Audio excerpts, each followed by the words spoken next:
Tenemos el privilegio que nos visiten desde España dos dirigentes de la Confederación de Empresarios de Combustible. Por un lado su presidente, Jorge de Benito, y por otro lado Nacho Rabadán, que es el director general de la Confederación Española de Estaciones de Servicio. Muchas gracias, Gabriel. Es para nosotros un honor y un privilegio estar aquí y compartiendo experiencias con los colegas de Córdoba y viendo sobre todo lo bien que funciona la federación y todo el universo de servicios que ofrece a sus asociados y que, por supuesto, vamos a copiar y a implantar en nuestra Confederación Española en la medida de nuestras posibilidades. Muchas gracias. Ya lo ha dicho todo Nacho, o sea que estamos encantados de estar aquí. Han sido unos días maravillosos, nos habéis metido una caña espectacular, pero bueno, nos ha permitido a nosotros y a vosotros, pues oye, aprender cosas, como digo yo y lo que ha dicho también Nacho, copiar y pegar, lógicamente cuando peguemos mejoremos, y yo creo que, bueno, que es una experiencia fabulosa que se debería de repetir.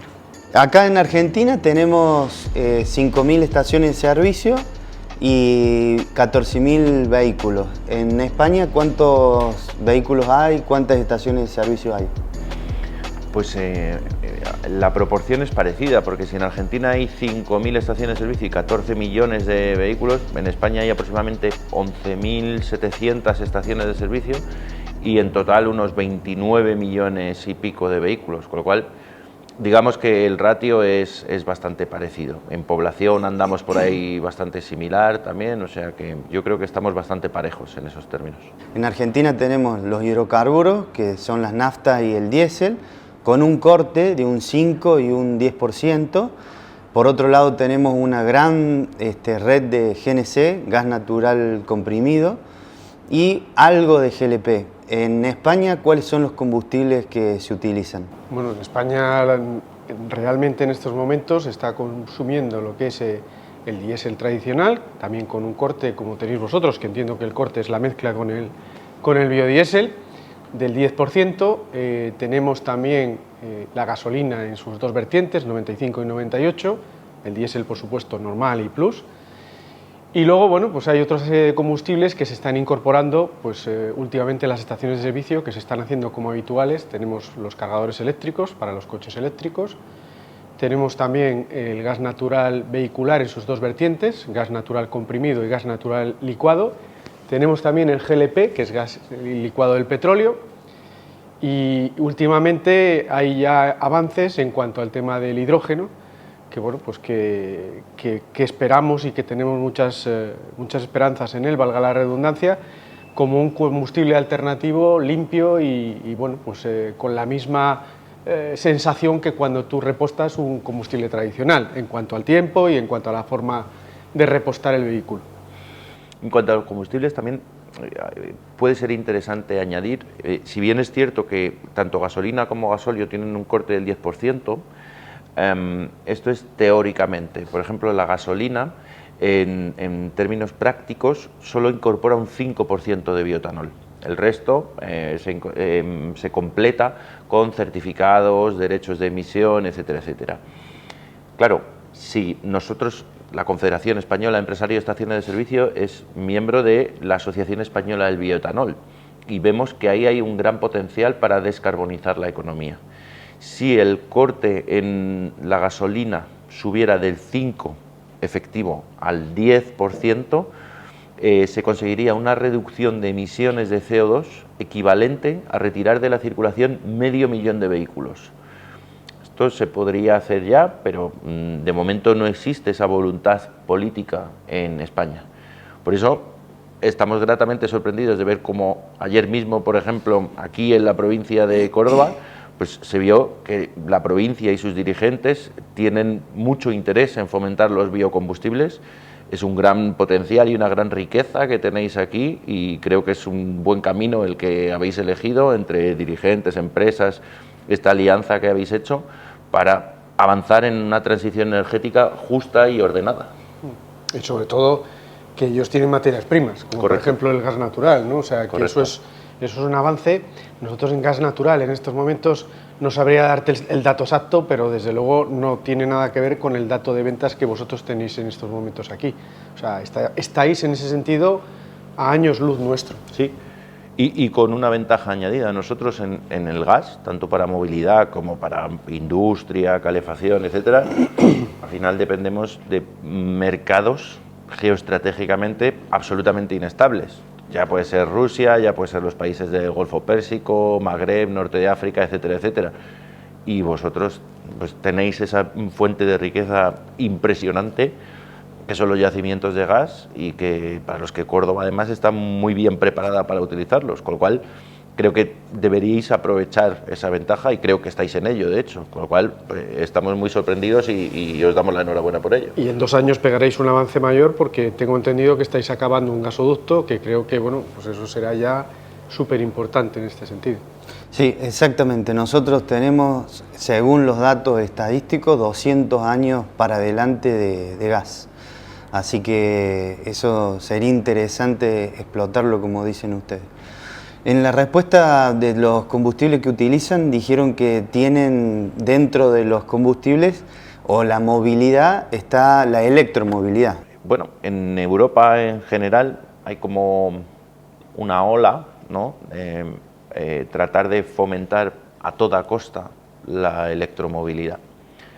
Por supuesto, España, como Estado miembro de la Unión Europea, pues está en eso también. Lo que pasa es que al final la realidad es tozuda, ¿no?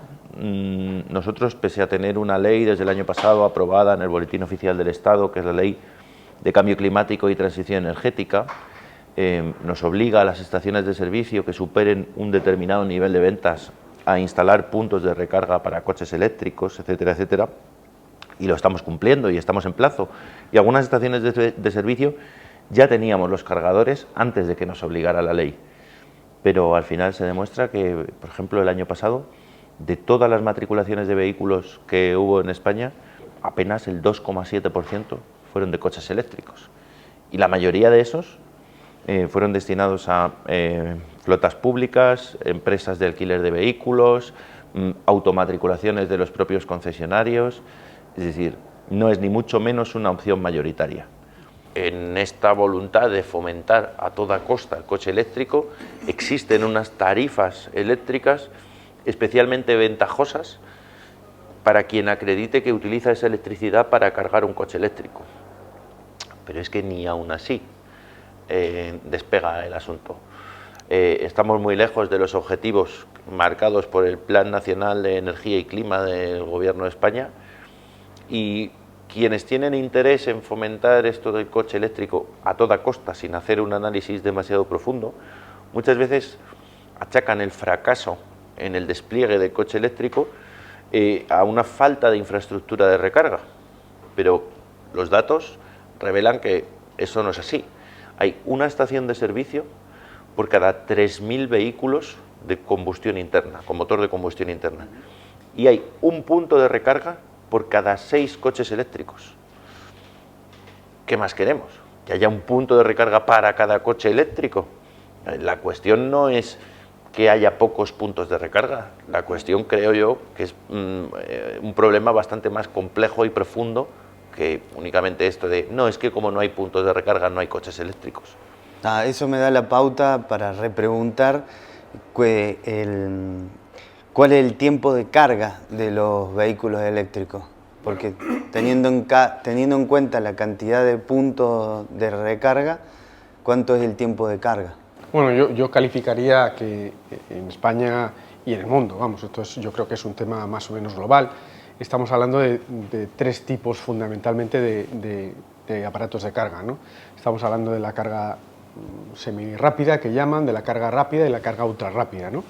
Entonces, por ejemplo, en una carga ultra rápida pues estaríamos cargando entre 100 y 150 kilovatios. En una súper rápida estaríamos cargando en 50 y en una normal estaríamos cargando pues en unos 22 kilovatios, ¿no? Y entonces, bueno, eso influye muchísimo. De hecho, pues, si alguien tiene un Tesla que puede tener más autonomía que un coche tradicional eléctrico y le tiene en su casa, pues igual le tiene que tener 3 días para que le cargue el coche. Y esto es tal cual, es literal, ¿vale? Ajá. Porque claro, en una casa tenemos entre 3 y 6 kilovatios y el coche va a cargar con la potencia que nosotros tenemos en nuestra casa. Ya dicho esto, me voy a lo más avanzado, Y bueno, lo más avanzado estaríamos hablando de 150, de 100 kilovatios, estaríamos hablando de que el tiempo de carga nunca bajaría de 35 minutos. ¿Y por qué digo esto? Porque la realidad es esa, o sea, vamos a ver, hay gente que dice que no, que su coche se carga en 15 minutos. Y es porque, bueno, pues la gente de los vehículos eléctricos es una gente pues muy tecnológica, es una gente que a veces, entre comillas, bueno, pues se hace trampas porque le gusta demostrar que su vehículo es mejor que el de los demás, ¿no? Entonces, que a mí me parece, bueno, que cada uno hace lo que quiere y que cada uno tiene su segmento de mercado, ¿no? Pero te llegan con un 20% de batería.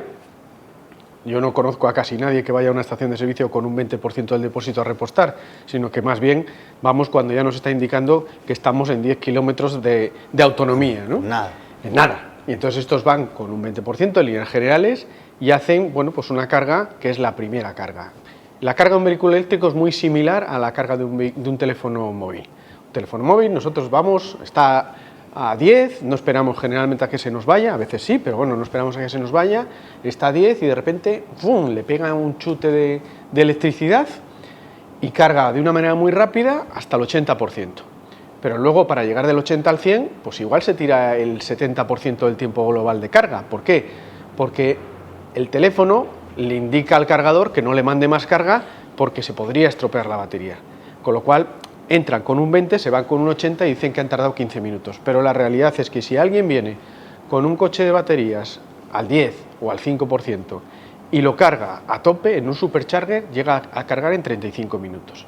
Si nos vamos ya a otro tipo de vehículo, perdón, a otro tipo de cargador, por ejemplo un cargador de 50 kilovatios, pues en ese cargador de 50 kilovatios estaríamos hablando de 2 horas en un vehículo, 2 horas.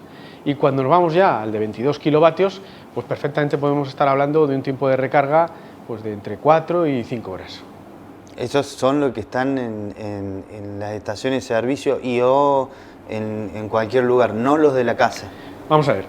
No, los de la casa son más lentos. Los todavía. de la casa son de 6 kilovatios. Si esto es, vamos a ver, esto es un canuto, por decirlo de alguna manera, en el que entra una cantidad de energía que va a cargar una batería que necesita una cantidad de energía. Y es un problema matemático. ¿Cuánto tiene usted de batería? Divídalo entre lo que usted está metiendo y ahí te sale el número. Entonces, estaríamos hablando, el de casa, entre 3 y 6 kilovatios. El de carga semirrápida, 22 kilovatios. Luego habría otro de 50 kilovatios, que es carga rápida, y el ultra rápida, que estaríamos hablando entre 100 y 150 kilovatios. Pero luego, el vehículo también frena la carga. O sea, tú para te preservar vas, la batería. Exacto. Ah. Tú te vas a un cargador eléctrico, pones un vehículo eléctrico a cargar, el cargador es de 100, pero igual resulta que solo viene 50. Y viene 50 por muchos motivos. El otro día comentaba con un usuario de un coche eléctrico y me decía, no, es que he hecho una actualización de la aplicación de carga del vehículo y según he hecho la actualización me corta la capacidad de carga a 50 y tengo que venir aquí y darla. ¿Por qué? Porque el fabricante prefiere que tú cargues a 50 porque de esa manera la batería sufre menos. Él le da ahí, le da el botón, le libera y entonces le está cargando a 100. Pero le carga a 100 hasta que llega al 60%. Cuando llega al 60% empieza a bajar, igual el último 40% que tiene que cargar se lo carga a 20 kilovatios. Claro. Y esto, nosotros que durante estos días aquí en Córdoba y en Argentina estamos viendo la afluencia de vehículos que tienen las estaciones de servicio, pensemos todos los vehículos que llegan a una estación de servicio en un periodo determinado, en una hora vamos a poner, que seguro que son muchísimos por lo que hemos podido ver estos días. Ahora pongamos que cada uno de esos vehículos, en lugar de estar 5 minutos en la estación de servicio durante la operación de repostaje, cobro, etcétera, etcétera, tuviera que estar 35 minutos. Es inviable. Bueno, necesitas un campo de fútbol para aparcar allí todos los coches que lleguen, ¿no? Entonces, las cosas, entiendo yo que hay que pensarlas bien y planificarlas bien. Si de repente vamos a impulsos, pues como yo creo que está sucediendo en Europa, pues nos encontramos con problemas y con frustraciones, porque uno tiene un objetivo, o se supone que tiene un objetivo, que luego desde luego que no se cumple y eso te conduce a la frustración. Y luego hay que ser prácticos, ¿no? Porque mucha gente cuando dices la realidad esta te dice, bueno, pero vosotros estáis en contra del coche eléctrico. Para nada. O sea, vamos a ver, una cosa que tenemos en España súper desarrollada es el tema de las tiendas. O sea, los vendedores que nosotros tenemos en las tiendas son capaces de vender arena en el desierto. Entonces, imagínate que aparece una familia de 5 componentes que va a estar media hora parado en una estación de servicio porque necesita recargar. Bueno, te garantizo que esos señores se van, pues, ¿dónde van ustedes? ¿A la playa? Pues les damos el cubo, el rastrillo de la playa, la sombrilla, absolutamente crema todo. solar, todo. Con lo cual, nosotros lo que tenemos que ser garantes de la movilidad, nos tiene que dar exactamente igual el combustible que nosotros vendamos o la energía que nosotros vendamos, y lo que nosotros tenemos que sacar es rendimiento a nuestros negocios. Y cuando digo nosotros, digo, digamos, las estaciones de servicio españolas y por supuesto las argentinas, lógicamente. Perfecto. Algo que nosotros no lo entendíamos porque acá todavía autos eléctricos prácticamente no hay, no llega ni a un 1%. No sé si llega a porcentaje para poder evaluarse la cantidad de autos eléctricos puros, ¿no? Híbridos hay algunos. ¿Es realmente un beneficio económico un auto eléctrico? Pues a ver, la cuestión es, ¿el usuario del auto eléctrico lo compra porque vaya a ser un beneficio económico? Yo creo que no, porque hoy en día el coche eléctrico cuesta el doble que uno con las mismas prestaciones y las mismas características con un motor de combustión interna. Con lo cual, entiendo yo que lo compre no tiene demasiados problemas económicos. De hecho, en España el año pasado se matricularon 27.899 coches eléctricos puros. Más del 20% de esa cantidad eran Teslas, que, como sabéis, son coches muy, muy caros, entre 60 a 80.000 euros y de ahí para arriba lo que quieras, en función del grado de personalización. Y al final, quien se gasta 80.000 euros en un coche, ¿de verdad se lo está comprando por eso?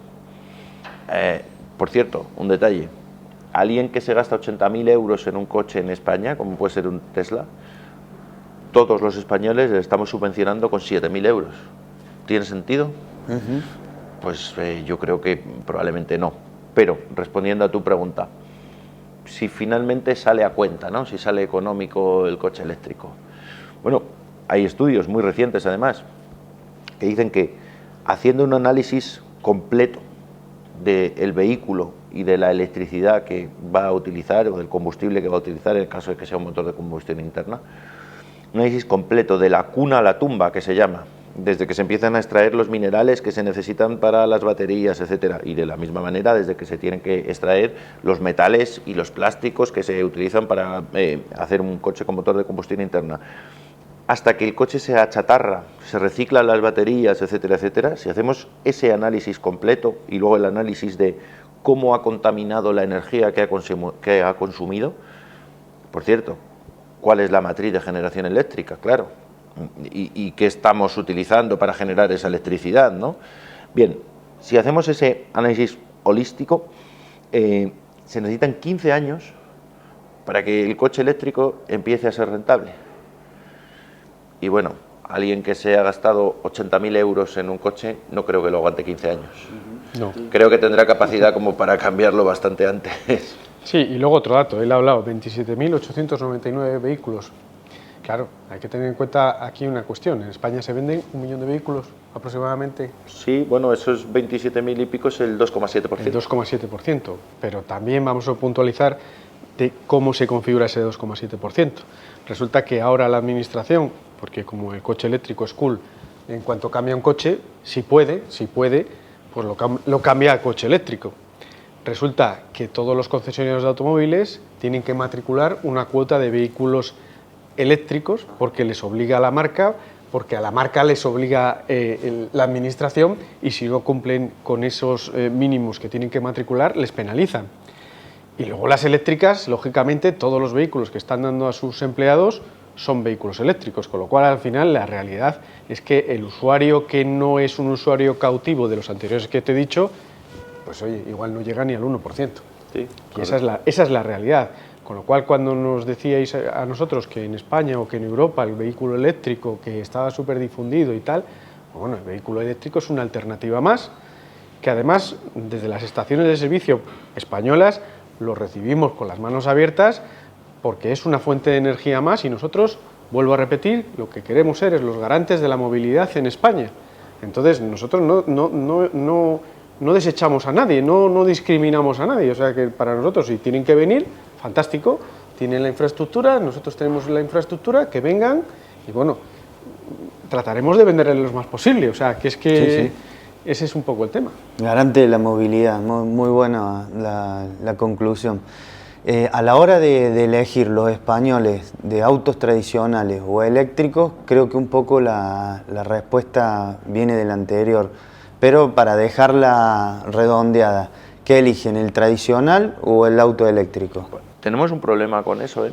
Y tenemos un problema porque como la administración va por un lado, y cuando digo la administración digo tanto la Unión Europea como los diferentes gobiernos nacionales, pero en realidad el mercado y la realidad va por otro, al final es lo que decíamos antes, se genera una frustración y una incertidumbre entre los consumidores.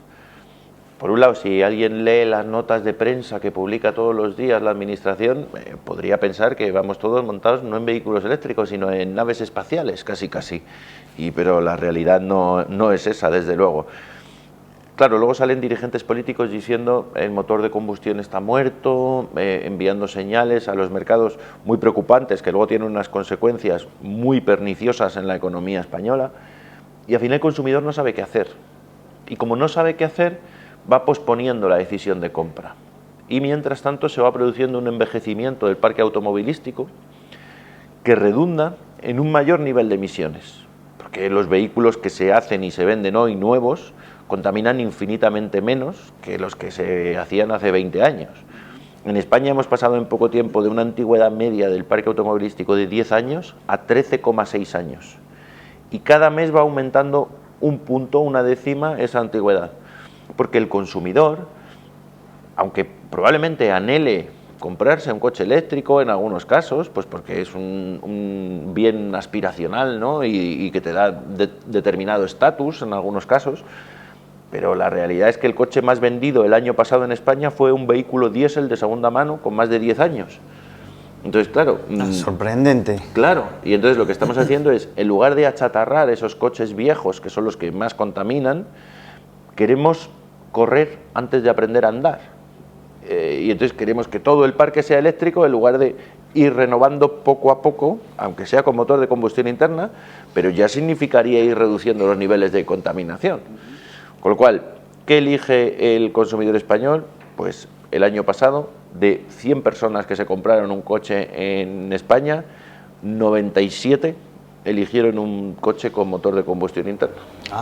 ¿No? Y son luego, datos. además de eso, hay estudios que indican que, por ejemplo, en estos momentos, si tú pegases así un chasquido de dedos y cambiases todos los vehículos que tenemos en nuestro parque, que son de hidrocarburos, y los cambiases de golpe y porrazo por vehículos eléctricos, por una cuestión de la generación de donde nos viene la electricidad, primero tendríamos el problema de que no tendríamos potencia suficiente para cargar esos vehículos.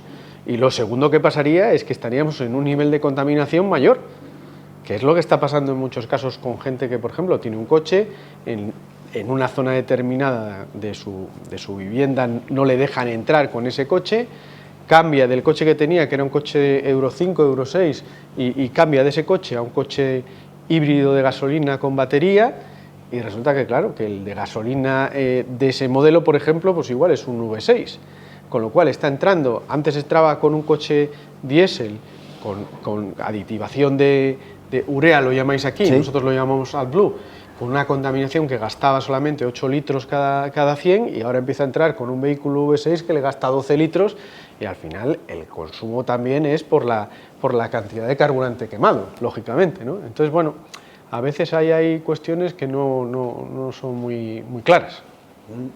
Queda claro. ¿Qué dificultades les ven ustedes a la implementación de la movilidad eléctrica, al funcionamiento de la movilidad eléctrica? Bueno, lo primero, que tenga un precio lógico para que el cliente se pueda decantar sobre ello. Lo segundo, que resuelvan los mismos problemas que había en el año 1900, que es la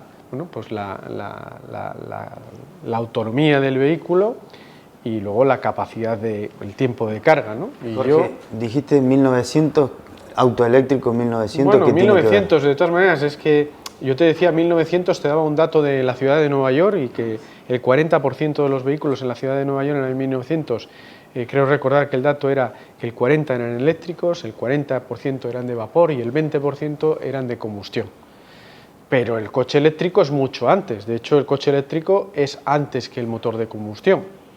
O sea, hay coches eléctricos antes que el motor de combustión. Esto te quiero decir que esto está al alcance de cualquiera. Tú googleas en internet, lo ves y lo puede ver cualquiera. Lo que pasa es que nadie se ha preocupado, porque yo muchas veces que cuando vamos a algún sitio y hacemos este comentario y tal y no sé qué, se nos quedan así mirando y bueno, pues como diríamos en España, alucinan. Pero es la realidad, o sea, eso es así. De hecho, en la historia y a lo largo de la historia ha habido muchos proyectos de coches eléctricos en Estados Unidos, en Hawái, porque además generalmente trataban de hacerlo en islas, porque como de esa manera estaban más acotadas las distancias y tal, y muchos de ellos, bueno, muchos no, todos han sido un fracaso, esa es la realidad. Que no significa que el actual vaya a ser un fracaso, o sea, para mí, por ejemplo, el Tesla es un coche maravilloso, es un coche que bueno, yo creo que tiene un concepto de coche que puede funcionar perfectamente como eléctrico, pero claro, al final, el que compra un Tesla está comprando un eléctrico, pero al final es como si comprases un Porsche. ¿Por qué? Primero por el precio y segundo por la exclusividad, que realmente es un target de mercado, un target de cliente que lo que hace es comprar un vehículo exclusivo, pero no está comprando solamente un vehículo eléctrico. Claro. Y luego, los problemas que hacen que en España sea más difícil que se popularice el coche eléctrico con respecto a algún otro mercado europeo, pues son los mismos que puede tener Argentina, pero además multiplicados por 5 en este caso, ¿no? O sea, en Holanda, por ejemplo, pues hay más penetración de coches eléctricos, pero claro, Holanda es que es como, no lo sé, de aquí a Altagracia de ancho, puede ser todo un país, ¿no? Es pequeño. Entonces es muy pequeño, absolutamente llano, con unas condiciones inmejorables pues para que pueda funcionar el coche eléctrico. En España las distancias son muchísimo más grandes, la orografía es absolutamente diferente, etcétera, etcétera. Claro, si nosotros hablamos de distancias grandes en España, imaginad en Argentina, ¿no? Con lo cual, bien, nosotros entendemos el futuro como un mix de todas las soluciones, en el que pues en algunos puntos de los cascos urbanos pues estará muy bien ir con algún coche eléctrico, en las rutas estará muy bien ir con gas, estará muy bien que toda la gasolina y el gasóleo que se utilice tenga un corte cada vez mayor de biocombustibles, es decir, tenemos que sumar todas las opciones. Es verdad que estamos en una emergencia climática, es verdad que hay que tomar decisiones, pero hay que tomarlas ya. No podemos decir, no, en 2050 vamos a ser los campeones del medio ambiente y tal. No, tenemos que empezar a ser los campeones del medio ambiente ya. Y para eso, incrementando el corte de biocombustibles, se puede hacer de la noche a la mañana. Y eso se podría hacer ya, y los motores actuales lo admiten. Pues bueno, pues por ahí podíamos empezar. En fin. Bueno. Como hemos comentado algunas veces estos días, lo mejor es enemigo de lo bueno. Si siempre aspiramos a tener la mejor solución, probablemente no acabemos teniendo ninguna buena. ¿Ustedes fueron parte de la implementación de la movilidad eléctrica en España? ¿Los convocó el gobierno para dar ideas, para tomar decisiones? No, al principio no. Pero pasó una cosa, que no lo hizo y se equivocó. Entonces, al final, se demostró que las estaciones de servicio somos los lugares a los que los consumidores acuden cuando necesitan energía para la movilidad. Tenemos los mejores accesos, las mejores ubicaciones, la vocación de servicio, los mejores servicios, el recuerdo del cliente, lo tenemos todo. Entonces, ¿qué sentido tiene? En España lo que empezó a hacerse es que empezaron a proliferar cargadores para coches eléctricos como champiñones, en un restaurante, en un centro comercial, en la puerta de una farmacia, y todos, uy, qué bien, ¿cuántos cargadores eléctricos? Bien. Y ahora le ponía alguno una estación de servicio, algún pionero, como Jorge, por ejemplo, hace ya mucho tiempo. ¿Y qué pasaba al final? Que los usuarios de los coches eléctricos en sus aplicaciones miraban dónde hay un cargador y iban a la del restaurante, al del restaurante o al del centro comercial. Llegaban y no funcionaba. O la tarjeta para abrir el cargador eléctrico la tenía el de seguridad del centro comercial, que es que justo andaba tomando un café porque había venido a verle su cuñado de no sé... Quiero decir, son negocios cuyo core no es el suministro de la energía para la movilidad, con lo cual ofrecen eso como un servicio de cortesía, la recarga eléctrica. Entonces, si ese cargador eléctrico que está ofreciendo ese servicio se estropea, no se van a preocupar de arreglarlo. Nosotros, se nos estropea un surtidor en una estación de servicio, ¿y cuánto tiempo está fuera de servicio? Vamos, a los 2 minutos está llamando a la empresa mantenedora para que venga a recargar. No está parado nunca. Claro, no está parado nunca. Entonces aquí sucede lo mismo. Nosotros tenemos la experiencia y somos los garantes de la movilidad, con lo cual el problema con los coches eléctricos no es tanto cuantitativo de puntos de recarga como cualitativo. No es cuántos hay, sino cómo funcionan y dónde están los que de verdad están. De eso se ha dado cuenta la administración tarde, ha tardado varios años, pero se ha dado cuenta. Bueno, ya que se ha dado cuenta, tampoco nos vamos a meter más con ellos, ¿verdad? Y de hecho el próximo 15 de junio tenemos una reunión en la creación del grupo de trabajo de gestión de puntos de recarga en España, en la que, por supuesto, tenemos que estar las estaciones de servicio, si se quiere que la cosa funcione medianamente bien. No, pero aparte de eso, yo creo que lo que es importante también trasladar un poco a vuestros compañeros de las estaciones de servicio es que yo siempre pienso que si en este momento hay una oportunidad, se debe de coger siempre. Entonces, si al final hay una tendencia de que haya vehículos eléctricos en Argentina, yo apostaría porque fuese dentro de las estaciones de servicio, porque si no lo hacemos dentro de las estaciones de servicio, alguien lo hará. No, pero y no por nada, pero ¿y para que funcione? Porque si lo hace alguien que no está acostumbrado a suministrar energía para la movilidad, le va a dar igual. Le va a dar igual, no lo va a cuidar. Sí, sí, sí.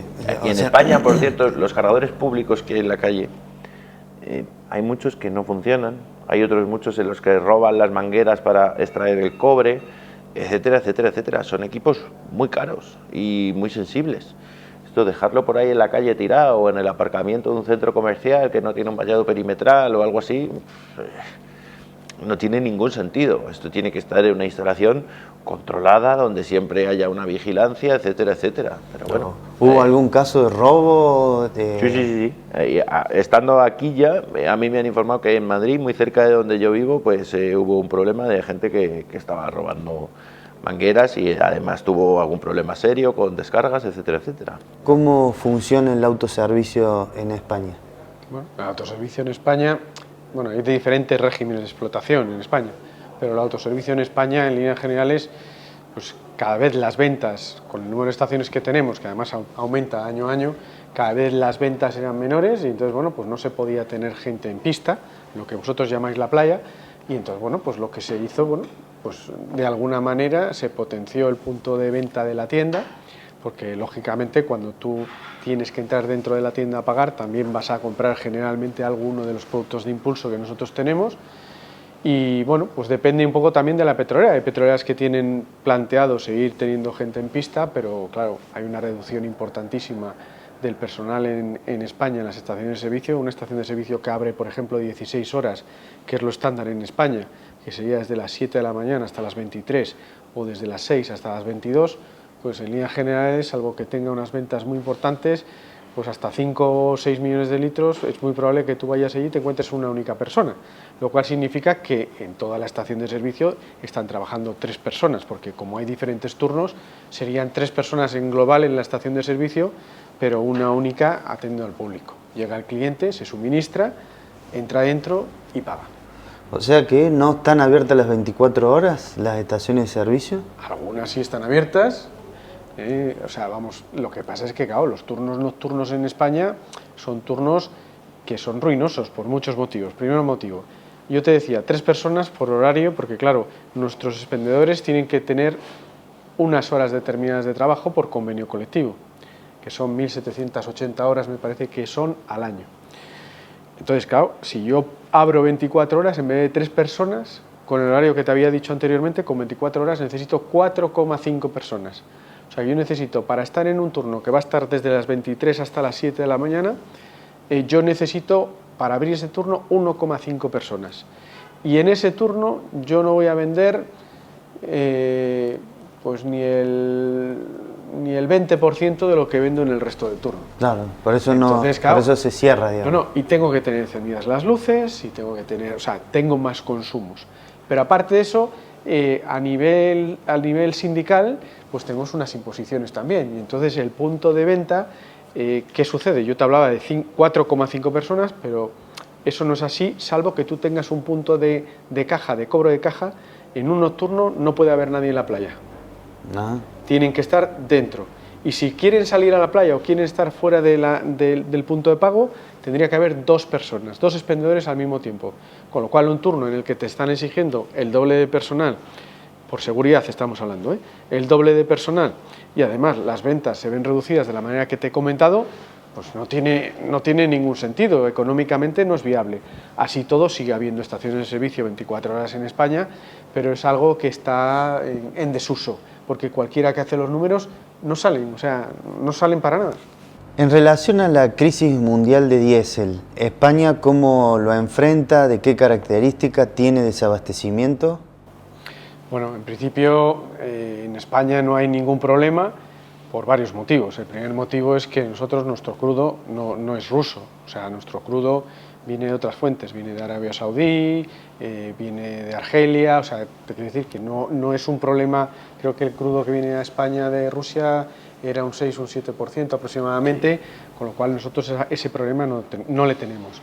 Tenemos una red muy amplia y muy potente de refinerías, con lo cual el producto se produce de manera normalizada, y lo más importante es que tenemos unas reservas estratégicas de 90 días, o sea, hay una corporación de reservas estratégicas en la cual todas las petroleras tienen la obligación de tener en reservas 90 días del consumo que hay en España. Eso lo pagamos las estaciones de servicio, hay que decirlo, o sea, que a nosotros a la petrolera se lo cobra, y la petrolera lógicamente nos lo repercute a nosotros, con lo cual, salvo en una cuestión muy importante y que no es menor, que es el precio, en el resto prácticamente el tema energético en España no se ha resentido de ninguna manera. El precio, y para de contar, no ha habido falta de abastecimiento de ningún tipo de producto, ni creemos que lo vaya a haber. Es más, esos 90 días la Administración ha permitido, me parece que a los 10 días o algo así de empezar, bueno, pues con todo el tema de la implantación de una bonificación que nos hacen a las estaciones de servicio, permitió a las estaciones, a las operadoras bajar ese porcentaje de 90 días, creo que a 88, 87 días. 86 más o menos. Yo creo que estamos ahora, sí.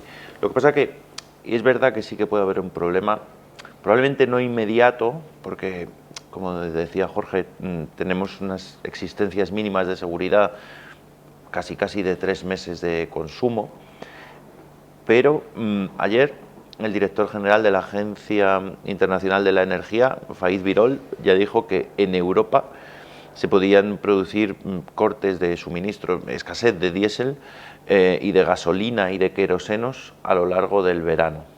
Claro, si nosotros tenemos 3 meses de existencias mínimas de seguridad, pensemos que ahora llegaríamos al 1 de septiembre, ¿no? Pero eso hay que ir reponiéndolo, incluso en el caso de que tuviéramos, tendríamos que ir reponiéndolo.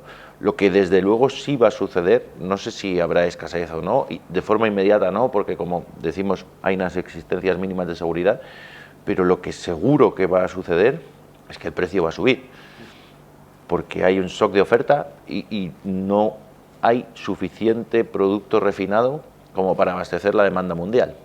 De momento, en Europa lo estamos pagando a precio de oro, pero lo estamos pagando y lo estamos teniendo.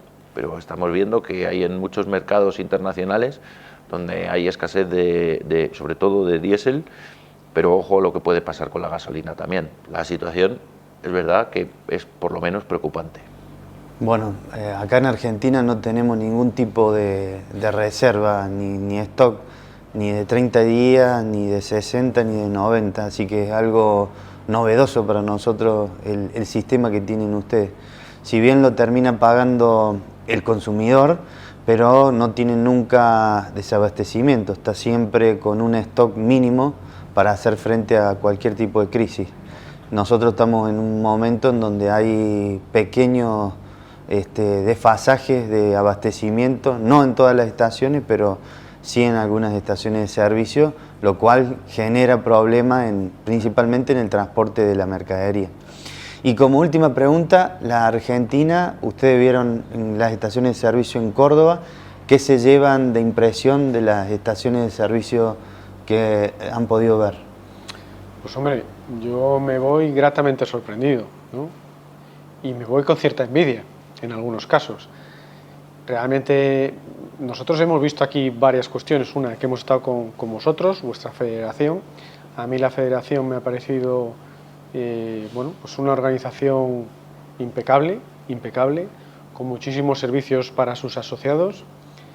Y bueno, pues esa es la primera impresión. No solamente vamos a hablar de las estaciones de servicio, sino que también vamos a hablar de vuestra federación.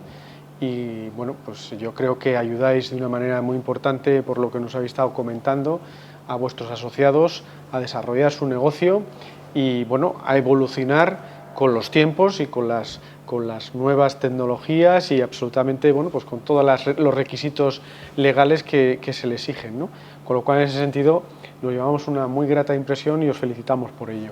Pero aparte de eso, las estaciones de servicio, salvo que solo nos hayáis enseñado las buenas, es broma, pero vamos, a nosotros nos ha parecido, pues bueno, pues algo que no nos esperábamos, sobre todo por el tamaño de las estaciones de servicio, también por, bueno, pues por las tiendas que tiene, las cafeterías que prácticamente las que hemos visto de ruta tenían todas cafetería, nos han impresionado porque esto es un negocio que en España, el de la cafetería, que ha empezado a salir en los últimos años. O sea, ahora yo creo que posiblemente el 25% de las estaciones de servicio en nuestro país tienen una cafetería, ¿no?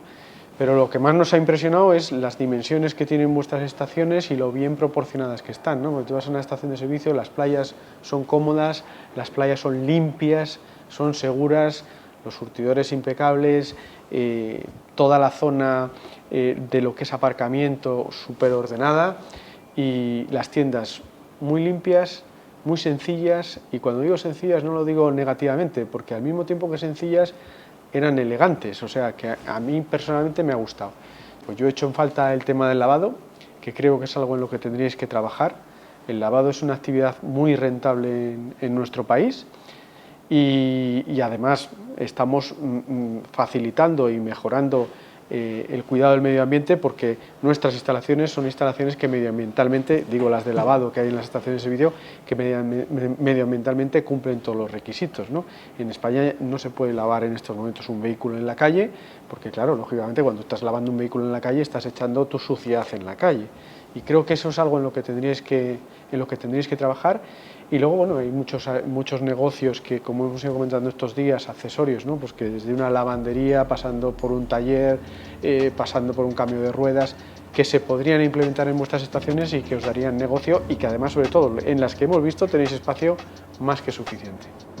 Excelente, bueno, agradecer la visita de ustedes y poder ver en materia energética lo que han hecho los países europeos, principalmente España, cuál es el futuro que le puede devenir a la Argentina si tomamos como ejemplo las actividades que ustedes ya han hecho, las pruebas y los errores, y podemos llegar a una matriz energética un poco más consolidada. Muchas gracias. Muy bien, a vosotros. Muchas gracias. Gracias.